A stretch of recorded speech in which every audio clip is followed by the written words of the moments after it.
Good afternoon. Welcome to the Women in Business panel. Today's discussion is brought to you by Roosevelt's Women in Business Club and the Women's Leadership Council. I'm Deborah Orr, Associate Professor of Organizational Leadership and Development at Roosevelt. I'm also the faculty advisor for the student-led club, Women in Business. In celebration of Women's History Month, we wanted to highlight some of the incredible women leaders right here in the Roosevelt community. Now, I'd like to welcome and introduce our moderator, Maria Rivera. Maria is an honors finance student and president of the Women in Business Club. She has also received one of 9 scholarships as part of the inaugural class of the Joan, Deutsch, Herczeg Women Leaders Scholarship. Additionally, Maria is completing an internship at the National Futures Association this spring semester. Maria, thank you for moderating today's discussion. Thank you, Deb. It's a pleasure to lead this important conversation for our student body, alumni, and other guests. As an emerging finance professional, I'm always looking to learn and gain inspiration from other successful women leaders. With the exceptional guests joining us today, I know everyone will walk away with valuable insights they can apply to their professional and personal lives. With that being said, I'll turn to welcome our guests. First, I'd like to introduce Vicki Fuller.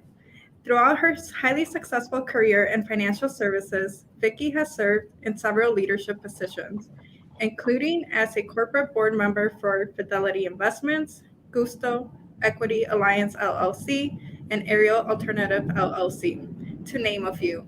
She served as Chief Investment Officer of the New York State Common Retirement Fund and senior management positions for Alliance Bernstein and in earlier roles at Standard & Poor's and Morgan Stanley.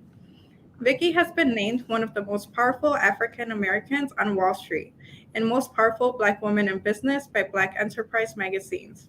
She also received the Financial Women's Association Woman of the Year Award, among many other notable accolades. Last and certainly not least, Vicki is a Roosevelt trustee, a member of the Women Leadership Council Advisory Board, a proud alumna, and my mentor. Vicki, thank you for being here today. Thank you. I'm really glad to be here.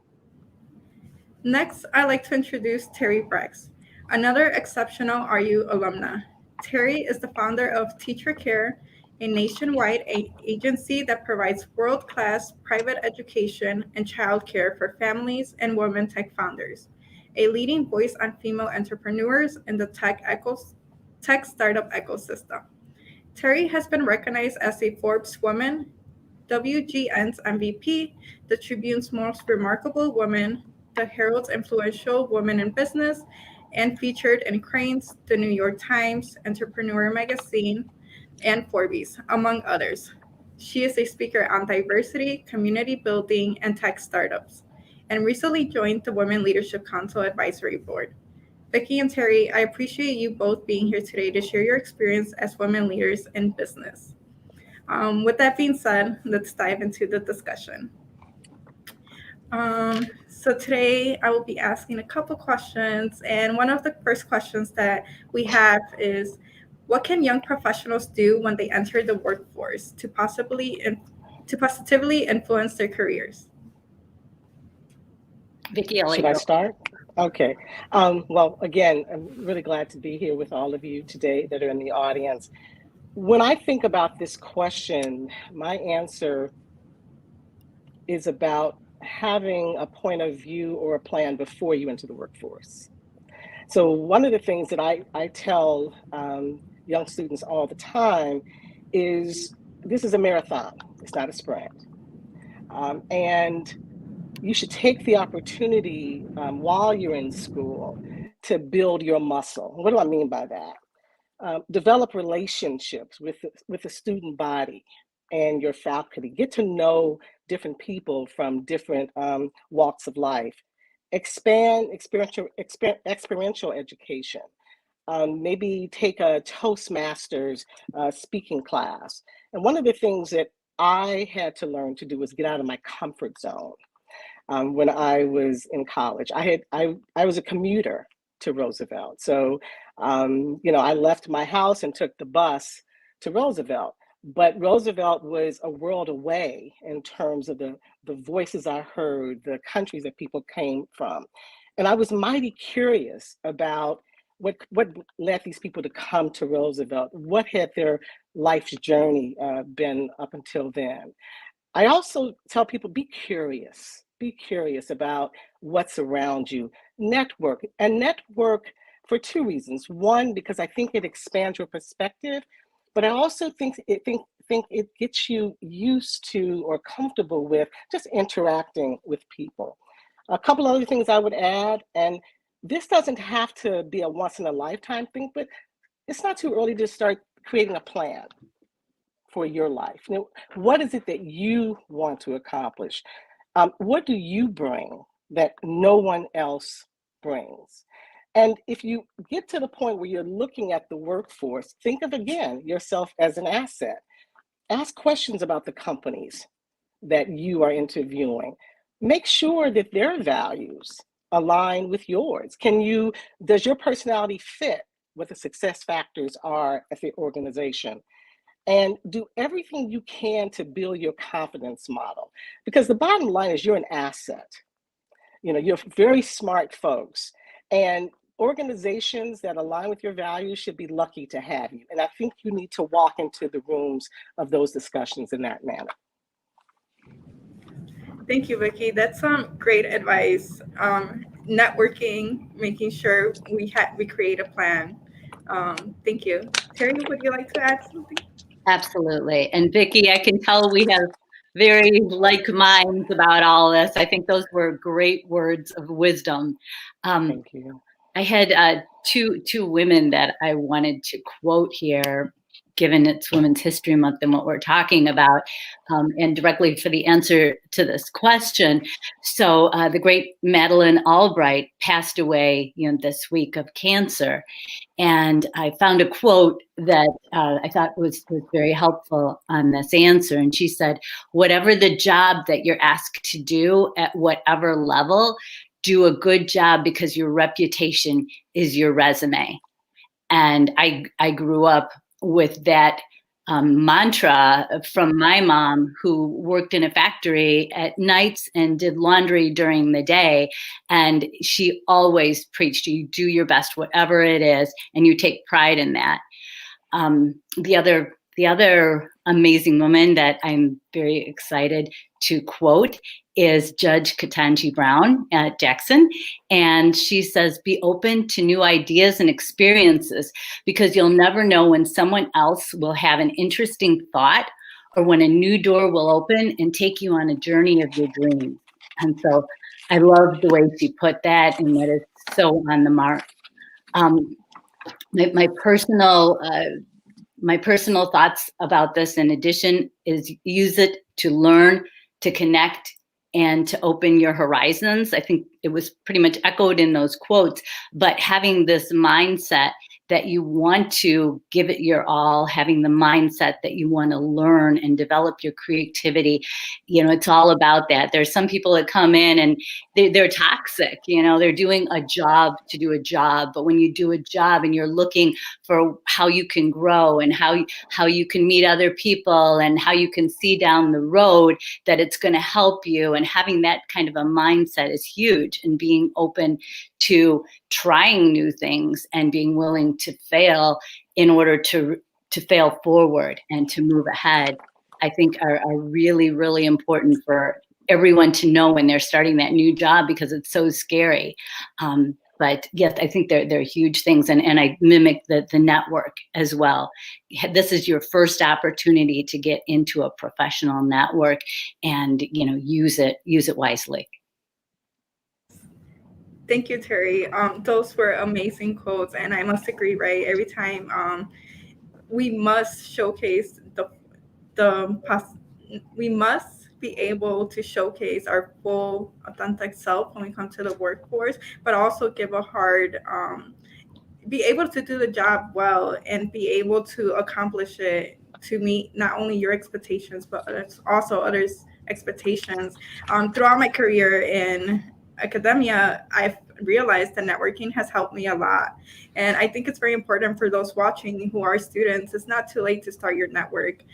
Start it off early, right? Once you go into your freshman year of college, it's important to realize what kind of assets you bring to the table, create that plan, and network through and know what you want. So thank you both for the amazing response. I'm going to go on to our next question. So often emerging professionals like myself struggle with confidence and imposter syndrome. Did you experience those challenges? And can you share a moment or some strategies that helped you overcome it and boost your confidence? I'll start. Vicki, I definitely experienced that, particularly when I went to New York to work for Morgan Stanley. And so while I had an undergraduate degree from Roosevelt University, I had passed the CPA exam, I had an MBA from University of Chicago, my background was different. Things that some of my classmates talked about, whether it was squash or skiing or the places in the world that they had been to, those were things that were for my future. I hadn't experienced any of those things because I had come from a very poor family. And so just going to school was sort of showcasing an important achievement. And because I was uncomfortable, I said to myself, okay, you're either going to be uncomfortable and withdraw, and all the ambition you have for your career will go to the wayside, or you're going to have to overcome that. You're going to have to build that confidence muscle. And I ended up putting myself in situations where I would walk into rooms and introduce myself. I'd be scared to death. And hopefully they didn't see my hand shaking as I was talking, but it was because I needed to step out. And then the most important thing I had to learn to own is, how could I be an imposter? I'm real. The things that I have accomplished up to this point are real. They're manifest. And my background, while it might not be his or hers, it's rich with history and perspective. And what I have found in my career is my perspective. As a poor kid from outside Cabrini Green who thought she was going to major in philosophy, and her mother talked her out of it because she wouldn't make any money, I had significant worth, and perspectives I brought to the discussions were very helpful. I took public speaking because I was nervous, and I actually learned to, practice breathing techniques that would, make sure my voice didn't go to that high pitch when I was talking. And so I basically set out embellishing, taking the positives that I had, and then embellishing that with more muscle and more confidence. And the other thing I tended to do was raise my hand to do things that were going to challenge me. That if I did them poorly, I would fail. But if I was successful, I would be additive to the profits of the company where I was. And that worked. And finally, as I said earlier, this is a marathon. It doesn't happen overnight. And so when I had my setbacks, or the things that I would go home at night and say, God, I wish I hadn't done that like that, I had to be my best psychologist and say, you know what, that was yesterday. Okay, tomorrow's a new day. But continuing to tell myself what my mother used to tell me, you have tremendous value and worth, and all they need to do is see it. Wow. Amazing. Terri, would you like to add anything? Yes, absolutely. Honestly, I've been in this really remarkable network of women who have achieved incredible things. I don't know one person who hasn't faced imposter syndrome. And sometimes it absolutely shocks me. because I would assume there is no way this person could possibly have imposter syndrome. And then, peel back the layers, and there you find it. And so it has been very shocking. One of the reasons that I do what I do is because I'm very mission driven. And I believe that the mission helps me when I'm afraid.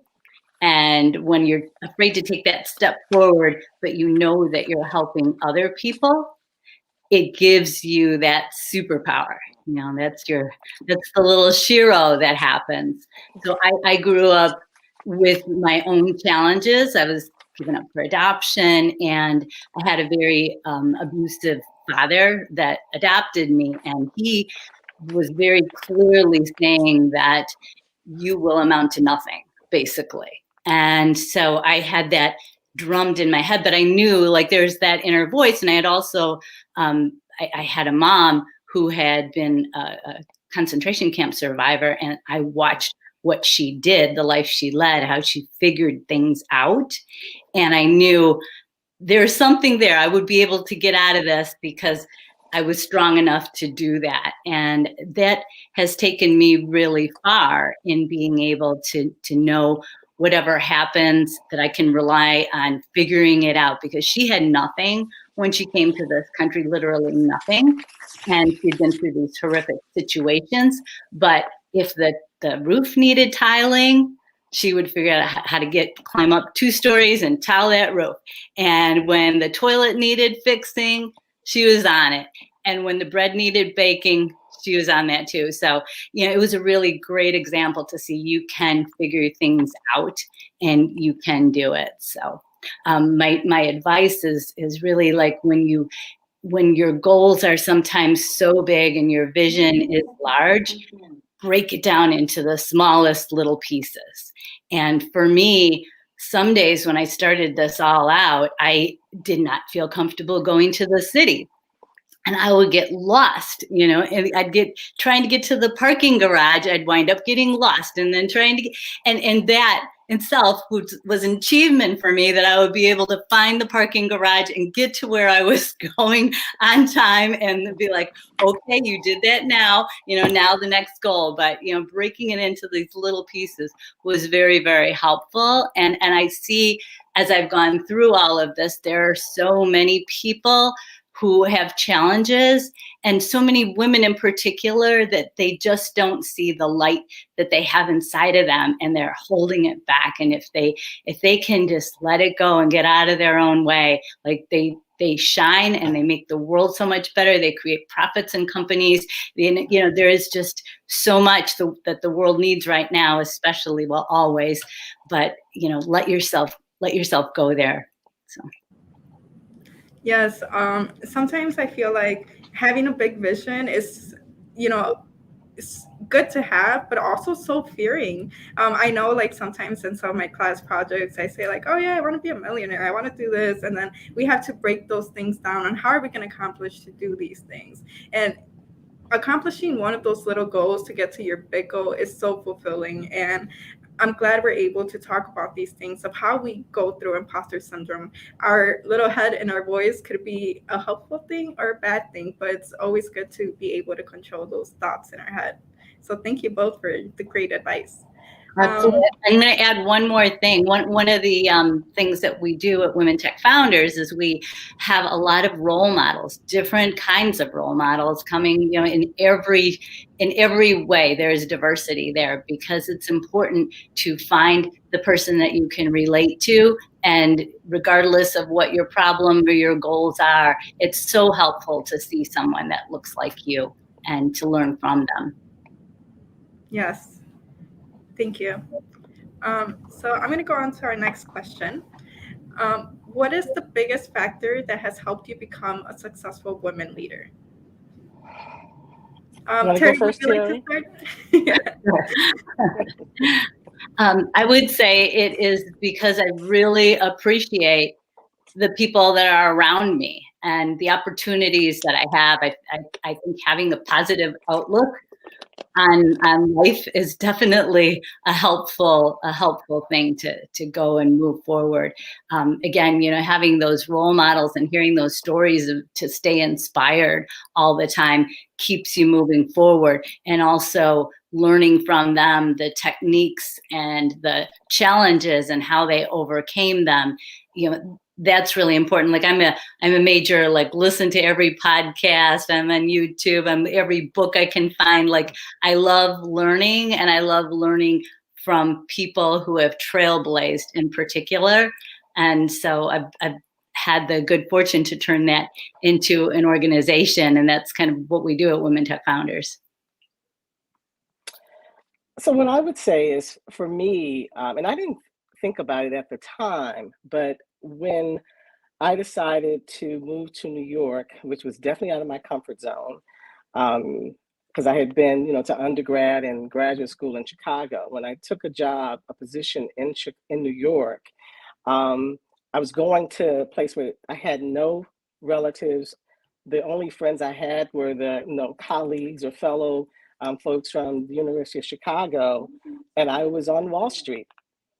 And the experience of moving to New York, and the year I moved to New York, the summer, there was a garbage strike. If you've been in New York, they don't have alleys. And New York had also, just a few years prior to me arriving, almost gone bankrupt. So the city, there was homelessness, there were some scary times. And I had also given up a really, nice apartment in Hyde Park, and I was living in a studio. So I said to myself, okay, and I'll be honest, I was like boohooing a little bit once all my relatives were gone. And I said, well, you're here now, you can't go back. And that willingness to take the road less traveled served me in other things, because I ended up going into business initiatives where, again, if I was successful, I'd get the accolades, and if I wasn't, I would likely be fired. And I think the other thing that helped is, as I mentioned earlier, I wanted to be a philosophy major, and the compromise with my mother was that, okay, you minor in philosophy, so you can have the big picture thinking and ask all of the big world questions, but major in business. And I think having the curiosity about what makes things tick, what makes companies successful, what makes countries successful, economic cycles, all of that served me well. And then the thing that really knocked me on my butt, in a way, I'm jumping to your next question, was I didn't have a good experience at my first position in New York. And so I had to learn to make, lemonade with my lemons. And that sort of muscle that I keep referring to helped me a lot. The other thing that I've always done, I've always been a planner. So I would have these notes on the mirror, sort of my 1-year plan, my 5-year plan, my 10-year plan. Most of the things that I had on those plans, they didn't pan out. But what did happen is that other opportunities came about, because I was always looking over the mountain for, sort of what was the next opportunity that would help me actualize as a successful person.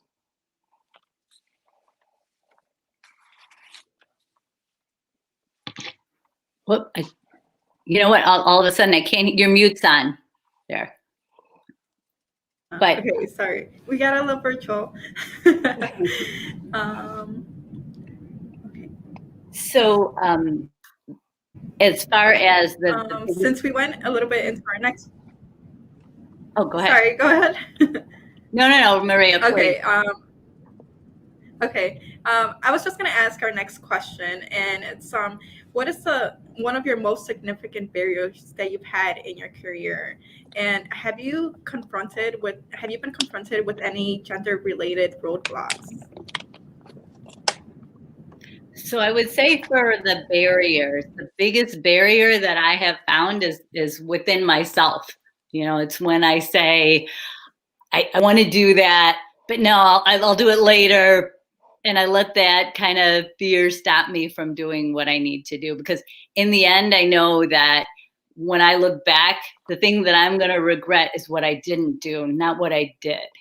And I really believe that. So yes, I totally believe it's me is my biggest barrier.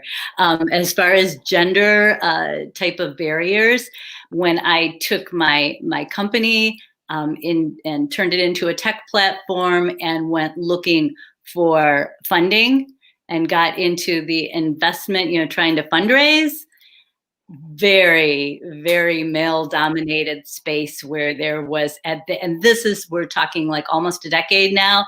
So Vicki, I have a feeling that you are very aware of what that could have looked like, but roughly 30% of all tech startups at that point were led by women, and virtually no venture capitalists, or you just didn't see any investors that were understanding the kinds of problems that many women were trying to solve, and that included mine.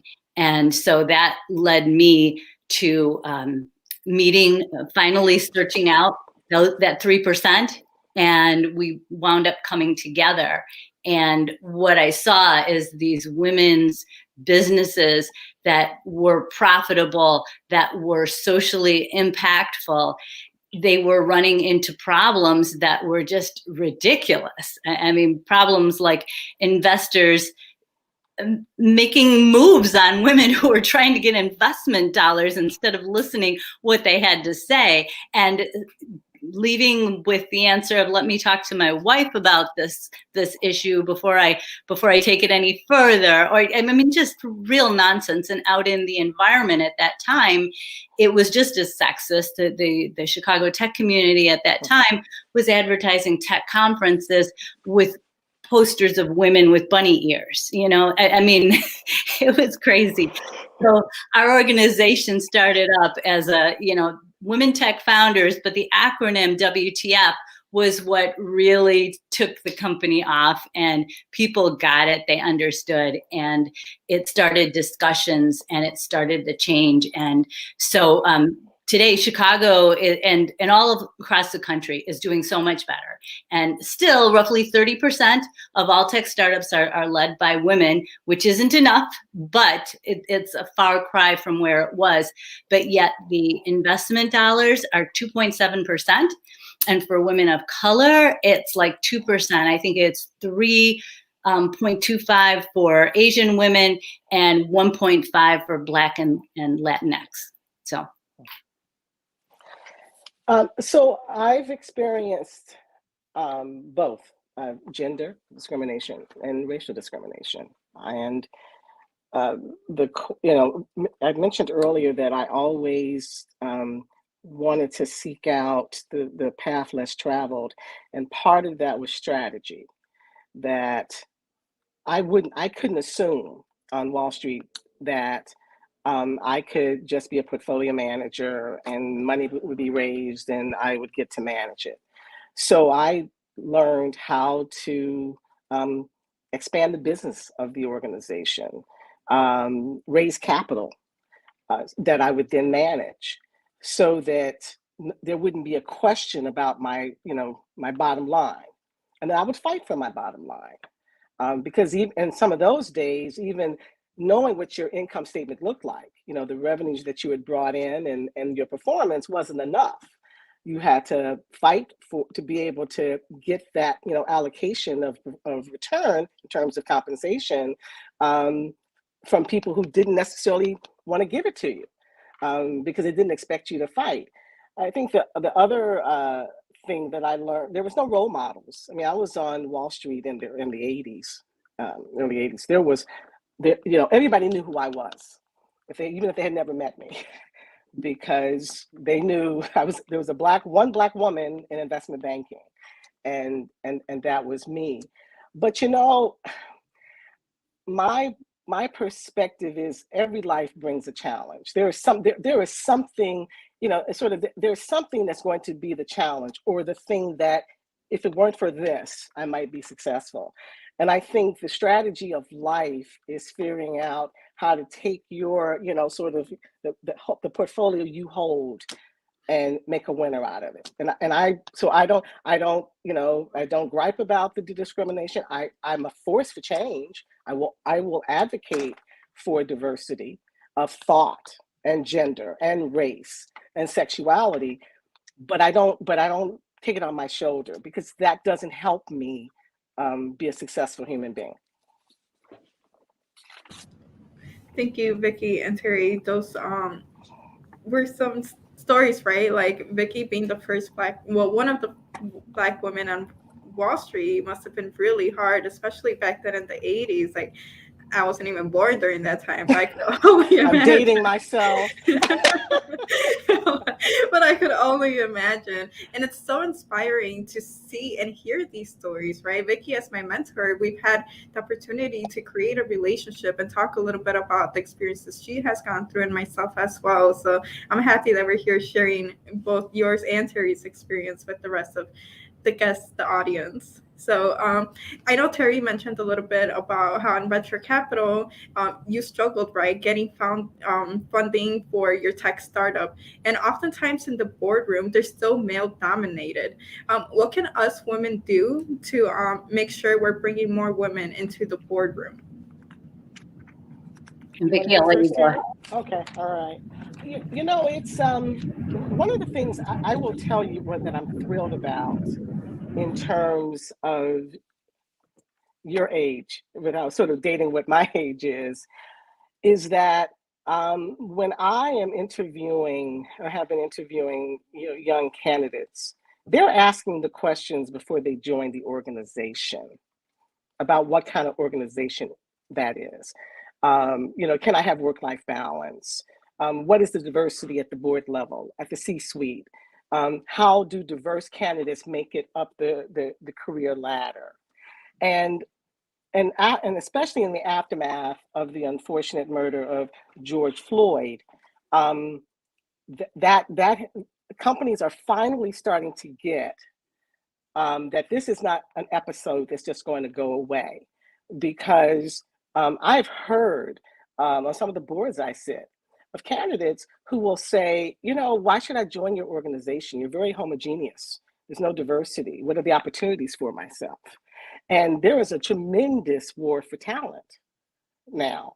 And what I'm finding is even the companies who really would rather just keep things the way they used to be, know that it's not going to be possible, because ultimately, if you can't attract the talent, if you're not acting as a good steward, not just for your shareholders, but for your employees and the community, and likewise, you're not going to be a good performer. And I think that is starting to gel. So my advice is, it starts with you asking the questions and voting with your feet in terms of the companies that you join.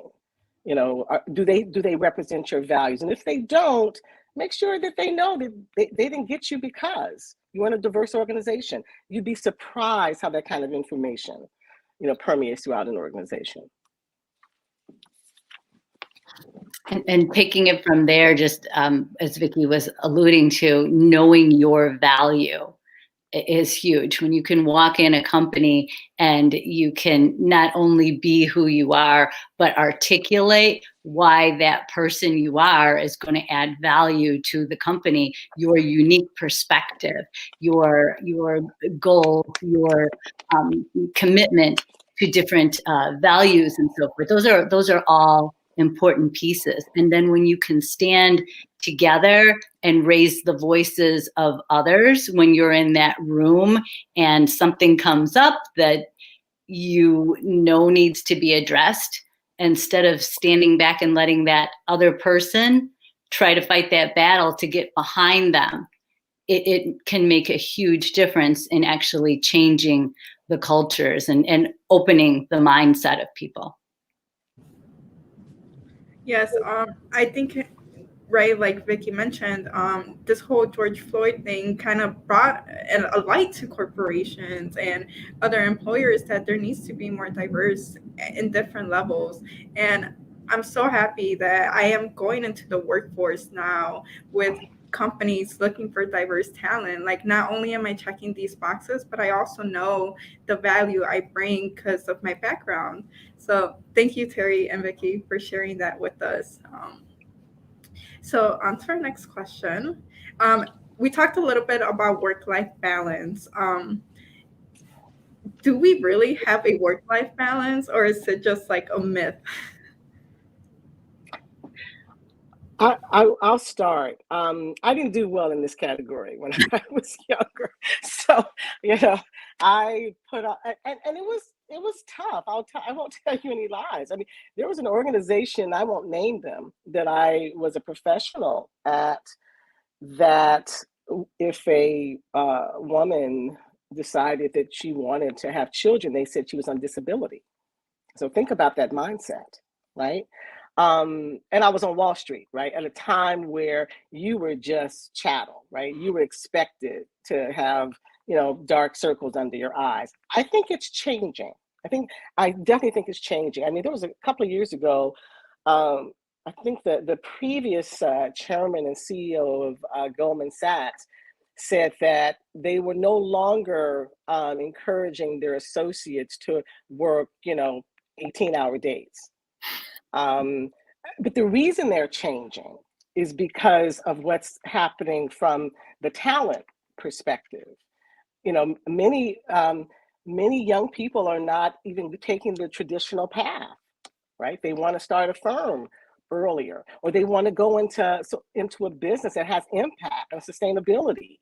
And when you have this war for talent and people have so many more options, they have to change. So I think I still don't think Wall Street is a 9-to-4 job, but it's not what it was. And I think organizations are starting to understand that if you're trying to create the leaders for the future that are going to lead and guide these organizations into their 50th or 100th year of existence, you have to have more than one muscle. It just can't be about the deal. It just can't be about making money.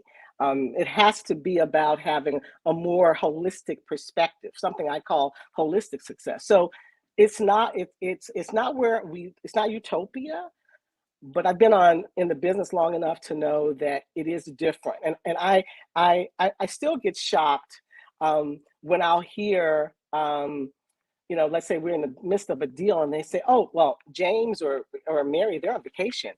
I could never do that, right? I mean, you took vacation when there was nothing else to do, which is probably around Christmas time.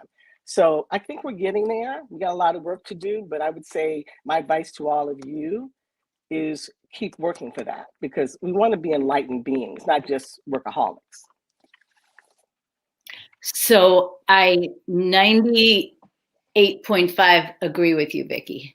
But, okay. I'll take that. 1%. I'll take that. So the profit piece of it, I don't know. I want to believe, as a person who's like very mission driven, social impact with my life, all that kind of stuff. What I see going out there is that companies want to say they are, and they want to be that company that has the halo on it. But in the end, in the very bottom line, it's going to be about profit. And so in many ways, that gives all of us as consumers, as employees, which, as you said, a power, because we can vote with our pocketbooks. We can vote with, the information we're sharing about companies. We can vote with who we're going to be employed by. We do have that power. And again, that goes back to, I think that each of us needs to learn what is our value that we can bring to that company. And hopefully it has social impact, but it has social impact that will also help that company profit.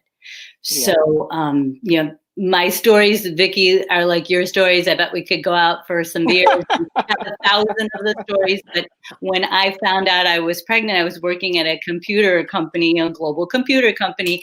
And when I started showing, the regional manager brought me in, and literally I was on the top of my game, top of the class, top of the numbers, all that stuff.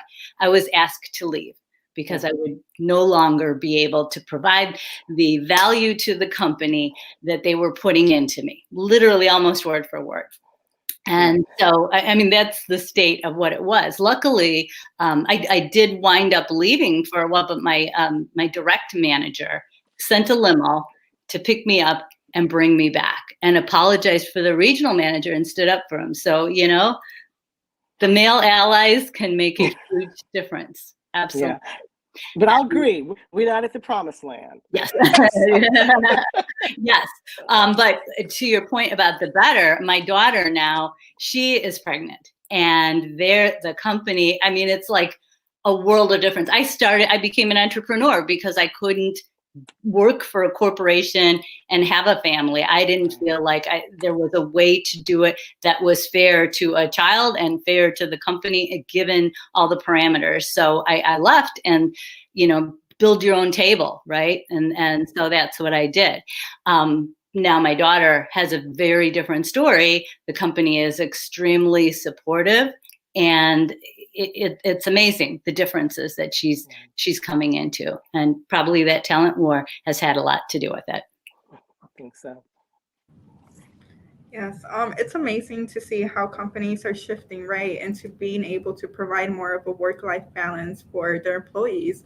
I believe having a work-life balance would also help them excel better at their job because they're happy at home and at work. So thank you both for sharing. So before we go into questions from the audience, I would like to know, is there any final advice that you would give to the next generation of female leaders? I'll let you start, Terri. Okay, I wrote something for this answer. So I'll read it directly to you here. I got started, it's like, oh, there's so many things that you'll learn when you're as old as we are, you know, and so I tried to condense. So number one rule is write your own story, because someone will write it, and that person should be you. Number two, make your own rules and let them guide your life. Number three was be kind, both to yourself and to others, because nothing will take you further in your career or your life. And the last is, if you don't have a seat at the table, or if the table stands on 3 legs, build your own table. Create the world you want to see, and in the end, it will lead you to the success that really matters to you, because you're stronger than you know. You should stand in your own sun. The world needs your unique brilliance to shine. We are so alike, Terri. I know. I could tell. I've got 6 principles. I'll be quick. Be kind. Treat people like you want to be treated. You embrace your diversity as well as the diversity of other people. So enlarge your tent to bring in more than where you come from. Strive for holistic success, and that's success in life. It's not just, you know, the gig you have, the money you make, but are you trying to make this world a better place? Accept the reality you will be wrong. You will make mistakes. They're not fatal. And when you do have obstacles, you know, make lemonade with your lemons. You know, we all are, you know, there was a saying that I thought it was Michael Jordan said about, you know, the amount of times he would miss the basket before he got it. And say yes to stretch opportunities, the things that sort of can propel you, but that you're afraid about. So those are my 6. Wow, great advice.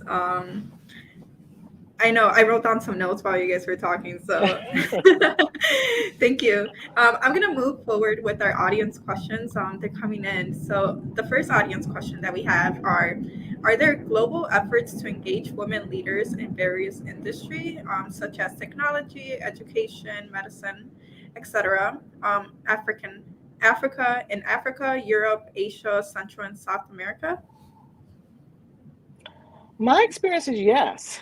Yeah, and they're organizations that are inclusive. You know, I've been to conferences Asia and Africa and the like. So what's beautiful about this is that instead of us being silos and deciding that we will sort of be on our own solo journey, there's this whole network that's being sort of created to share what people have learned and what they've recovered from and what's coming around the bend. Yes, there are, and they're easy to find, and they're in every industry as far as I can tell. Vicki, before we move on to Terri, do you have any advice for women who are working internationally? I know in like some of my classes, they spoke about how business is not conducted the same as in here in the US. So do you have any advice for us? So while I've traveled extensively outside the US, I haven't ever been outside, sort of looking in. So what have I seen? In Europe, there's been a lot of achievement in terms of gender diversity. In Asia, I think it's still pretty difficult. Latin America is a mixed bag. I don't know if I'm answering the question that the person asking had, but I guess maybe to sum it up, things are getting better everywhere, but countries or geographies are starting from different places, based upon how embedded sort of the lack of diversity is within that part of the world.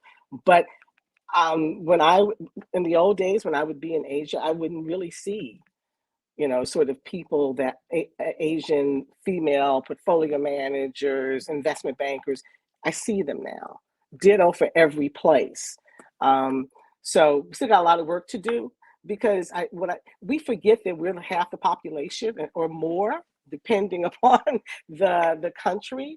And so the fact that we are treated, or maybe allow ourselves to be treated like minorities in places where we are the majority of the population and the majority of the breadwinning population, is something that we still have to do some work on. Terri, would you like me to ask the question again? Or? No, I think I've got it, and I will just say what we're doing at Women Tech Founders. One of the things that is important to us is that all women are represented, and that includes women around the world. And so we have had, we do different things to bring these women together and to showcase their stories and the work that they're doing. We've had women like Roya Mahmood from Afghanistan, who was a Nobel Peace Prize winner. She has done work to help women in Afghanistan learn technology so that they could be of value in their home. And in that way, because women there were not allowed to leave their home to go out and were devalued, it changed the complete perspective about their worth, because now they're the main breadwinner. And suddenly they're important in the community. And then she would connect them with different businesses around the world. But she did a lot of other work with young girls and robotics and so forth. Now with what's going on, she had spoken at our conferences several times, but with what's going on right now, it's just really horrific. But we have had women from Argentina and women from Europe, women doing different work, all for the betterment of other women that have come into our organization and talked about ways that they're moving the needle. Thank you. I'm going to move on to our next audience question. And they are asking if you could give us some guidance on how to manage negative feedback when women put other women down. Any tips on how to uplift each other? Terri, you're gonna have to go first. I gotta think about this. Maybe it goes back to us going and grabbing that beer again. Yeah. Exactly. Please invite me to this social. What can I say? It is really discouraging, obviously, when it is another woman who does this. I believe that there are different types of women. And I want to hang out with the really awesome women like Vicki and you, Maria, and, the women who want to make a change, who want to make the world a better place, who care about other people. It's like everybody else in the world, right? There's good people in every group. And then there's some that feel it's their duty in life to pull other people down. And it is your responsibility to stay away from those people who have nothing but negative aura and are trying to pull you down. You have to protect yourself. You have to take care of yourself. You have to find your people, like the people who you jive with. It took me, decades to find my people. But when I did, you feel it and it opens you up to be a better you. And you learn then that, the negativity and so forth, it needs to have its own barrier. So I remember being asked, maybe it was a similar question, and maybe on a panel. And I said, well, believe it or not, it's not always been men who have been negative. And sometimes some of my biggest champions for me were men.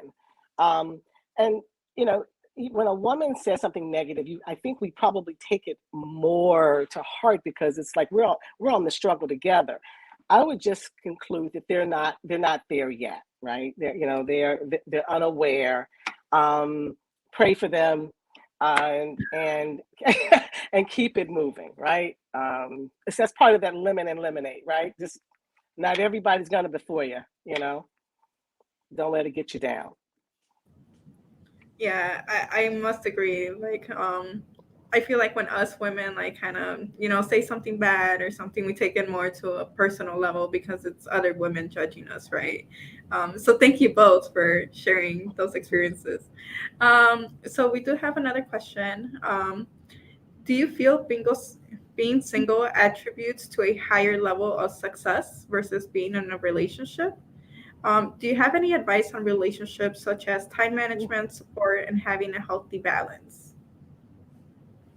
So I don't feel like there is one way to be successful. I think everybody has to define that for themselves, what success looks like.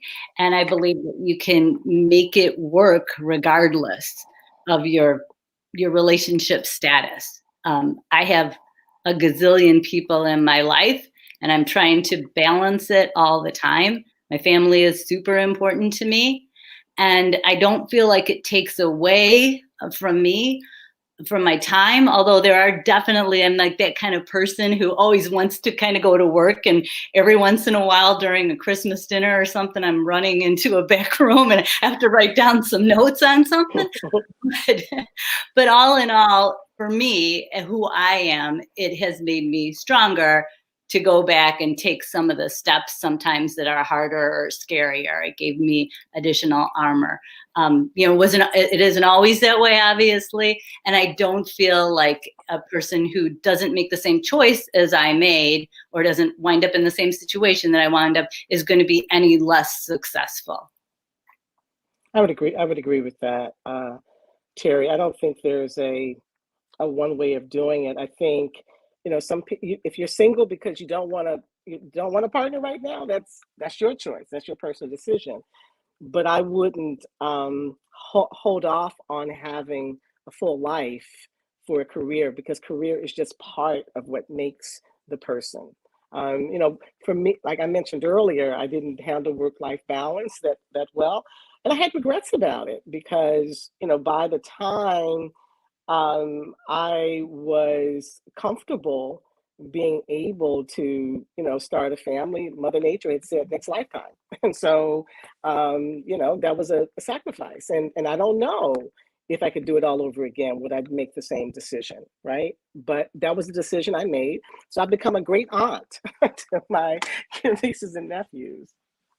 And that was actually my intention, is I was going to be single for a very long time until, maybe I was 40, something like that. And then I'd give it some consideration. That was the plan. Well, I got into college, and before I graduated college, I was pregnant and having a baby. So, life. And it turned out okay. Right? You roll, you just roll. You just go on. You go with the flow. Yep. Okay, so just one last question. Vicki, who is your favorite philosopher? Do you have a favorite philosopher? You have to have a favorite one. I actually don't. In fact, when I think about, well, actually, my favorite philosopher, and I think was my professor at Roosevelt University, my philosophy and logic professor. And now I've got to remember his name because, actually, I don't. You know what I find happens is many of the people that I really am drawn to are philosophers / psychologists. Like I just read a book by Viktor Frankl. So he was a psychologist, right?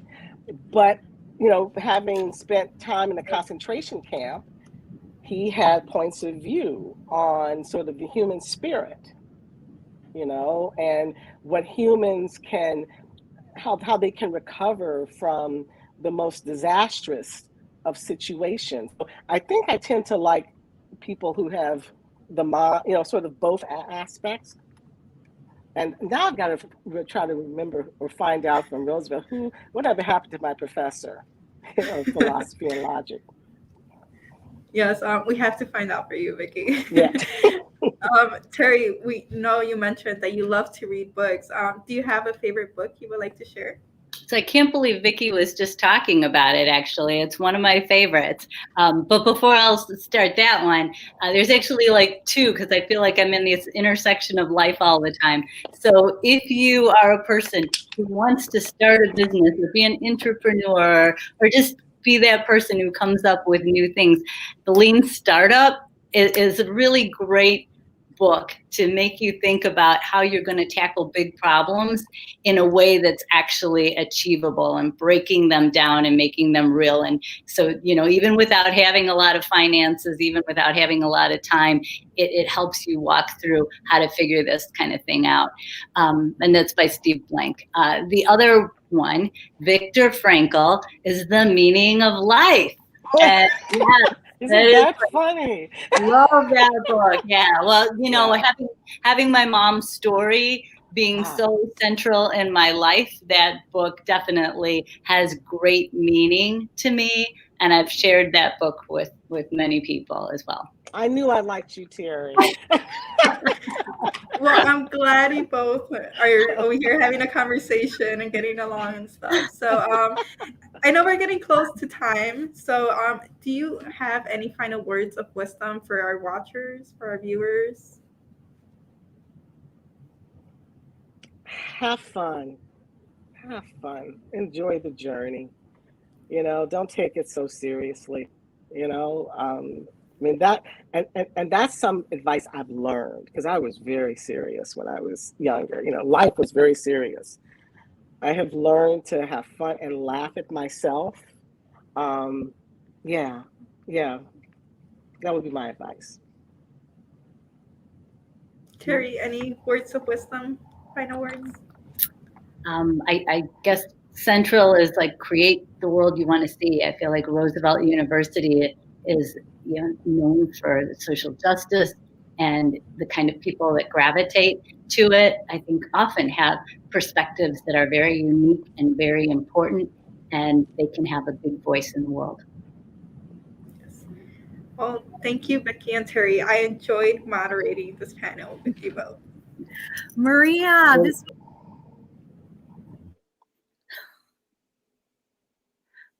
Maria. Here she is. Leading this conversation for our community. Thank you for taking on the role, and I can't wait to see what you accomplish next.